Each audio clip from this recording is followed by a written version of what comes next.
Yes, everybody, welcome back to TarHeelIllustrated.com, or, of course, if you are watching on our growing YouTube channel, that is Tar Heel Illustrated. I'm THI staff writer Jacob Turner, and joining me from Las Vegas, Nevada, our very own publisher, Andrew Jones. And, AJ, before we dive into the result of the UNC Kentucky game, which we're obviously here to talk about, want to blast Rogue Apothecary real quick. This podcast is sponsored by them. They specialize in top-shelf, family-grown hemp products, CBD, Delta-8, tinctures, oils, gummies. I'm sure some Carolina fans could use some stuff like that tonight in particular after that game. So head on over to Rogue Apothecary. You can find the link to their website below. Highly recommend. Really, really good products. They'll take care of you for sure. AJ, let's talk about the game, though. Carolina losing 98-69 to 21 ranked Kentucky in the CBS Sports Classic. I didn't think we'd be having a conversation like we had after the Tennessee game again this season, and arguably this is going to be a little bit harsher for one based on what happened in that game. But I think it starts on just the energy and effort topic, to say the least, for lack of a better word. I know Hubert addressed it. I know some of the players kind of talked about it in their press conference as well. Very similar to the Tennessee game in terms of that, with Carolina just never really being in it. Didn't really look interested, particularly in that first half, really even the second half either. I know had some okay moments at times, but for the most part, just bad performance from the Tar Heels. And I think energy and effort, or lack thereof, had a lot to do with that. The last 2:32 of the first half, Carolina outscored Kentucky 8-2. The other 37 minutes and 28 seconds, the Wildcats thoroughly dominated the Tar Heels in literally every facet of the game. Mm-hmm. And it began with energy. It began with intensity. It began with fire. And quite frankly, that translates to effort. And I'm not reaching here to say that the team didn't give the kind of effort it should have given. That a team should never have this kind of effort question in a game that we're all at, that we asked the Tar Heels themselves about. We had R.J. Davis and Armando Bacot, and then we asked Hubert Davis about. And they agreed. Hubert agreed a little bit more emphatically.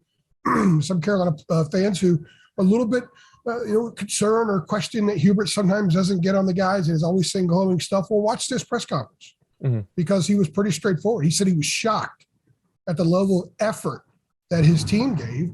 And when you don't give effort against a good basketball team, you're going to get run out of the building in embarrassing fashion. National TV feeding into the primetime lineup for CBS tonight, donning these black uniforms, which – it excites kids. They like it. Well, it didn't do them any good.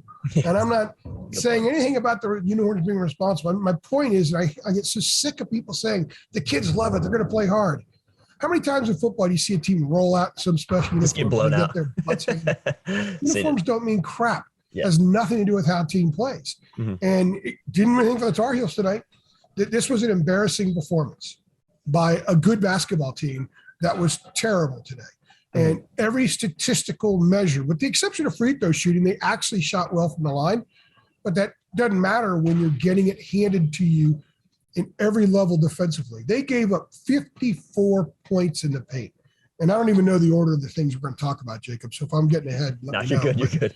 They gave up 54 points in the paint, 36 in the second half. Severe Wheeler, the point guard for Kentucky, scored 3 points and had 2 assists last week against Notre Dame. He was an All-American today. Oh, he's fantastic. He was driving on R.J. Davis, driving on Anthony Harris, driving on whoever else guarded him. There was no answer. He got in the lane 5 or 6 times and could have shot layups and didn't. Yeah. It's true. He 26 points and 8 assists. He's 5'9". He dominated the game. Kentucky was 8 for 15 from three-point range. They came into the game shooting 30.2%. Their top 4 scorers on the season had combined for 18 made threes coming into this game. Carolina was beaten on the perimeter. Carolina was beating on all forms of movement, cuts, drives, everything. Carolina was beaten in the paint. Carolina was beaten badly on the glass, by 18 on the glass. Carolina had nothing. Their offensive flow in the first half was bad. It was before the first TV timeout, and some of us on press row who covered Carolina were saying, boy, this looks a lot like last year. The guards looked like last year. The movement, Leakey had 2 rush shots in the first 5 or 6 minutes of the game. That's what happened last year. When there were no other shots, he was forced to take some of those shots. That hadn't been happening the last month. but it happened today. Mm-hmm. Definitely. So the players said the energy wasn't there. The players said they got to play harder, and they said they got to learn from it. They learned from Tennessee. They got to learn from it. This is more disappointing than Tennessee. Tennessee, there was a day after a really tough loss to Purdue, a game they played well and did a lot of positive things. Mm-hmm. They've had several days. This is a game against a blue blood. This was a great environment. This felt like a Sweet 16 game, the environment. Yeah. Mm-hmm. And they pulled a complete no-show. Yeah. And I'm not a big fan of over-criticizing college players and college teams, but this was about as bad as it gets for North Carolina. It's hard to imagine this team could play any worse. It's hard to imagine this team could give less effort and play with less intensity. And I will guarantee you that Hubert Davis would agree with that because he basically said that after the game. Yeah, definitely. It was very, like I said, very reminiscent and ended up being worse, really, and if we're being honest, than the Tennessee game, just with how it kind of played out. So let's stay in the paint, though. I know you hit it on a little bit, but let's stay down there because I want to talk about that for a second. Out-rebounded 44-26, 54-36 points in the paint. Kentucky over North Carolina, 22-14 points off turnovers, throwing that in there as well. Even just throwing some more broader stats out, UNC shot just 8% from three, 43% for the game. Kentucky shooting 54%, 53% from three. So, just looking at those stats alone, I know you asked Hubert about this too, saying that in the Purdue, Tennessee, and Kentucky games combined, they scored a combined 150 points in the paint, those three teams. Like I said earlier, Kentucky pitching in 54 of those tonight. So that continues to be an issue against bigger teams. I know that Kentucky, Purdue, maybe a little bit less so with Tennessee, have some really, really good big men that are doing some really nice things this season. But nonetheless, it was a game in which they were just dominated from start to finish down low. We've seen that happen a few times in some big losses for the Tar Heels this year. That continues to be a trend when the Tar Heels struggle. And, once again tonight, it was something that really, really plagued them.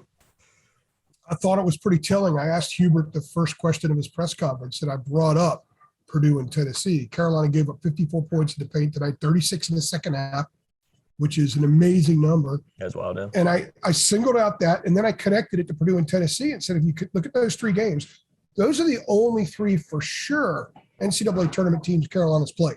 Yeah. And they combined to score 150 points in the paint. And Hubert wanted nothing to do with those two games. Yeah, I saw that response, yeah. He wanted nothing to do with it. And I think he wanted nothing to do with it because he realizes now this is an issue. For all the people watching this that kept screaming and yelling about how Carolina, with Roy playing two bigs and being so hell-bent on pounding the glass, pounding it inside, they wanted to stretch guys. They wanted to play 4 out, 1 in. Well, now you see what you get sometimes when you go 4 out, 1 in. You get your butts whipped on the glass. Mm-hmm. This has not been this was a good rebounding team in the last couple of games until today, but they haven't been Carolina-like. Their offensive rebounding percentages are way, way down from past teams. Last year, it was nearly 45%. After tonight, they're probably around 30%, which is a bad number. Yeah. So you guys wanted this. You got it. Now, I'm not saying that's – obviously, there's a lot of good things about playing spread. This is the way the game's going and that kind of stuff. But you got to be able to rebound your own missed shots. You got to be able to box out. Hubert today spoke pretty specifically about people say, oh, rebounding's all effort. Well, it's a little bit more than just effort. But you got to put a body on your guy. There were times when the big guy, Tishoue, I don't want to butcher his last name, yeah. He got offensive rebounds. A body was put on him, but he wasn't ridden out. I played basketball, and we used to do box-out drills all the time. And this is way back in the old days. It's still done the same way. You get down low, you get your derriere into them, and you ride them out legally. Not to commit a foul, but you can ride them out a little bit legally. They did none of that. Yeah. There was none of that.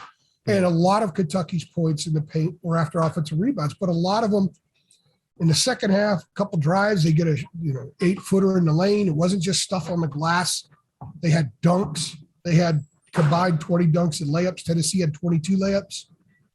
There was so much ugliness about this game, Jacob. And if you're not playing with great effort and great intensity, and you're not matching the opponent's intensity, and Kentucky's intensity level was Sweet 16 level, was regional final level.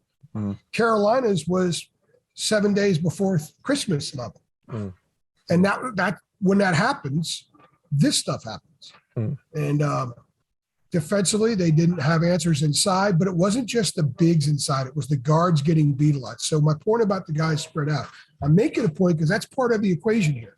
The guys that you do play at the 4 and the 3, they got to rebound better. Mm-hmm. They got to defend better when stuff gets inside. The help defense when the driver beats his man, that wasn't there. Mm-hmm. So a lot missing. This is going to be a smorgasbord of what not to do in the game film. Oh, yeah. And a lot of times coaches we throw out the game film. Hubert's a guy that takes great value and stuff like that. Mm-hmm. They're going to have to look at it. They need to look at every bit of it because this is not how to play basketball. And when that happens against a good team, and the good team is playing basketball the right way, you're down by 35 with a minute 20 left, and that was the case today. Yeah, most definitely. Real quickly, because I know there's workers behind you. What does this mean? Because obviously, it's you're talking about around the Christmas time period, big opportunity for the Tar Heels once again on kind of the national stage to get a win.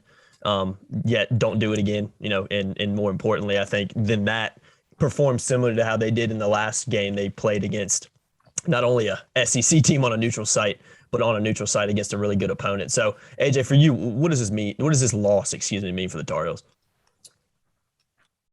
We may not know for a while. Mm-hmm. I think right now on December 18th, at this moment, it's 9:37 your time. It's 6:37 where I am now. I think it means that this team has played 4 quality opponents. Maybe if you want to throw Furman in 5, but I don't think we can put Furman there with the other 4. No, probably not. They're 1-3. They did beat Michigan, but Michigan has had some tough outings. Mm-hmm. I don't think they're a lock for the NCAA tournament. The other 3 teams they played, they hung with Purdue and they got waxed by Tennessee and they got waxed here. Mm-hmm. I don't know how good this team is. Yeah, it's hard to think they have a nice ceiling, but it requires a lot of parts working in concert to approach your ceiling. It requires the backcourt to work in concert with the wings, to work in concert with the bigs, and all the way around. It requires communication on defense. It requires a little effort getting around a screen. Kentucky actually didn't have to screen a ton. Not really. Just drive to the lane.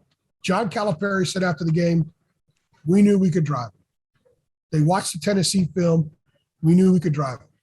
And he said when he found out that game, he actually asked somebody, when was that game? Well, it was the next day after Purdue. He said, oh, that makes sense. Yeah. But this was not the day after a game today. And they showed the same thing. What does this mean? It means they have a lot to learn. It means that Hubert had to coach effort today. And I asked him toward the end of the press conference, how do what is the challenge in coaching effort when you first have to coach the mind? Mm-hmm. The effort's not going to be there until the mind's right. It's pretty clear what comes first. Pretty much said it. Big challenge. It's kind of hard to do. And there was one timeout where he tore into him. I mean, it was Roy Williams style. I saw you tweet about that, yeah. Mm-hmm. And then Jeff Lebo got on him. He's pointing to his head a couple of times. But at that point, they were 3/4 done, and it was still the first half. Mm-hmm. They closed it to 11, and you thought, okay, they got to come out strong in the second half, which has been a strength this season. They've gone in the locker room. They've made adjustments. They've listened to Hubert. They've come out and been the better team in the second half. And boom, Kentucky blew the doors off them right out of the gate. The game was over by the first TV timeout of the second half. No chance they were going to come back. They didn't have it today. That happens in sports sometimes. Mm-hmm. I don't think Carolina is 29 points worse than Kentucky. But Carolina is a team that now knows it could lose by 29 points to not exactly a vintage Wildcats team. No, it's not a great Kentucky team. And they know they can lose by, 17 points to not exactly a vintage Tennessee team. It's a good Tennessee team, but that club that Carolina beat a couple of years ago in Knoxville was better than this one. Oh, yeah. All day. So what does this mean? It means they have a lot of work to do. Their guards need to be tougher. Mm-hmm. They played like last year. The bigs need to be tougher. They need to get more on the physical side of the game out of Manek and Garcia. Mm-hmm. I thought Armando actually acquitted himself quite well tonight. There's a positive for you. Played well, 22 points, yeah. There was one point where Armando was at 17 and 9, mm-hmm. and he was 7 for 11 from the field, I think, at that point. And the rest of the team was 10 for 29 with 10 rebounds. Yeah, that's wild. That was well into the second half. Mm-hmm. One game doesn't make a season. Just when you blow somebody out, that's not who you are. When you get rolled out, that's not who you are. But this club's been blown out twice now. Yeah. Yeah. A month apart, neutral sites against SEC teams. So they have a lot of work to do. That's what it means. And also, this was a missed opportunity with respect to the fact that the ACC is terrible. More losses in the league today. The ACC has 52 non-conference losses. Where is Carolina going to find resume-building wins in the league with their schedule? Louisville lost to Western Kentucky today. I thought Louisville was good, but they got 4 losses outside the league. Mm-hmm. Where are these games going to be? Carolina today could have gotten a win that makes the committee kind of look at rolling through the ACC if they do that. Just kind of looking ahead here for a moment. Say, yeah, it's a pretty good team because look what they did to Kentucky on a neutral floor. Mm-hmm. Tennessee happened in November, but in December, look how much better they were. They put themselves in a position where they have to be fantastic in conference play. Mm-hmm. And they have to hope Kentucky does well in the SEC. They got to hope Michigan goes on a run to give them a signature win. Because right now, there's only a couple Q win opportunities, and 2 of them are against Duke. Mm-hmm. Right now, if you watch Duke and you watch this team play, it's pretty obvious who the better team is. So there's a lot of work to do. I like the parts in this team. I thought Armando, offensively did some nice stuff. It kind of helped that the big guy for Kentucky was in foul trouble in the first half, Jacob. And but it's a tough one, man. It's gonna be tough to overcome. They come out, blow the doors off App State, which I think they need to do. Mm-hmm. And then they get a week and you got Virginia Tech in it. Virginia Tech's going to drive it on them. Oh, yeah. They're going to make those guards work. So they got to get better quickly if they're going to make something out of this. If they're going to gain from what happened today, and you can always gain from a terrible day, they got to do it quickly because they're going to be challenged next week. Oh, most definitely. Yeah, most definitely. Games are starting to come thick and fast, and it's definitely not going to get. And after App State, it's all ACC play until March. Doesn't get any easier now. Definitely doesn't get any easier for the Tar Heels. So big loss again. Another big loss this season, I should say, losing to 21st ranked Kentucky, 98-69 in the CBS Sports Classic. AJ, I'm gonna let you run because I know they've got 1,000 workers probably working behind you, waiting for you to leave. So well, they got arrows pointed at me right now. Yeah, I bet. Counting down. Start blasting music as soon as you get off, I'm sure. So I'll let you run and get to the work. We've been spared that. That's actually pretty good. I know. In this town, this is probably the only facility in the city not playing music. That's a good point. Yeah, I don't know how we dodged that bullet, but we'll take our blessing and roll with it before the music starts blasting. So as always, guys, appreciate y'all watching. Make sure you keep it locked to TarHeelIllustrated.com. Make sure you check out Rogue Apothecary as well. Link is in the description below. Like, share, subscribe, hit that notification bell so you know every single time we upload. See you guys in the next one. Thanks.